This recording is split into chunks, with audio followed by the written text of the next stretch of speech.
La confiance en l'autre et la confiance en la vie. L'enfant, quand il est petit, il fait confiance spontanément aux personnes qui l'entourent, à sa famille. Et puis en grandissant, en étant enfant, adolescent, adulte, on rencontre des situations plus difficiles, où on peut se sentir blessé, on peut se sentir rejeté, on peut se sentir abandonné, toutes sortes d'expériences qui font que la confiance en l'autre va être remise en question et où l'on va se fermer. Et donc, on va vivre dans un état où, à la fois, on pourra faire confiance à certaines personnes et parfois, on ne pourra pas faire confiance. On aura des zones de sensibilité, de fragilité, où on sentira que la confiance, elle est très faible en l'autre. Et c'est difficile et c'est douloureux, parce qu'on a envie quand même de s'ouvrir. L'appel de la vie, il est par là, à s'ouvrir.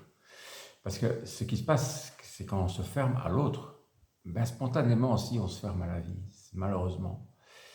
Et on peut voir aussi que dans ces situations-là, on pourrait réagir par le fait que la vie est contre nous, que la vie nous en veut, que c'est pas comme on veut. Et donc là aussi, il peut y avoir de la colère ou de la rancune. Et encore une fermeture par rapport à la vie.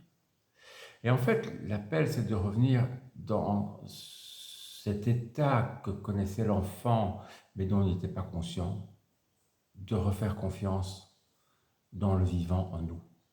Et donc, c'est pouvoir accueillir ces parties de nous qui se sont fermées, qui ont arrêté de faire confiance, et de les accueillir à nouveau, de les embrasser, et de revivre la difficulté qu'on a vécue à l'époque, avec peut-être maintenant d'autres ressources, d'autres forces, et d'autres outils. Et en faisant ça, il y a une confiance en la vie qui revient. Il y a quelque chose d'autre qui se pose, et qui peut s'approfondir. Parce que l'enfant, au départ, il est juste dans le naturel, dans le spontané. Il n'est pas spécialement dans la profondeur de la vie. Et donc, quand on passe de cet état de méfiance, de fermeture, et qu'on réussit à se réouvrir, eh bien, on touche des zones plus profondes du vivant en nous. Et on peut sentir toute la bienveillance de l'existence, tout l'amour dont l'existence est faite, parce que l'existence est faite d'amour. C'est la nature même de l'existence, c'est l'amour.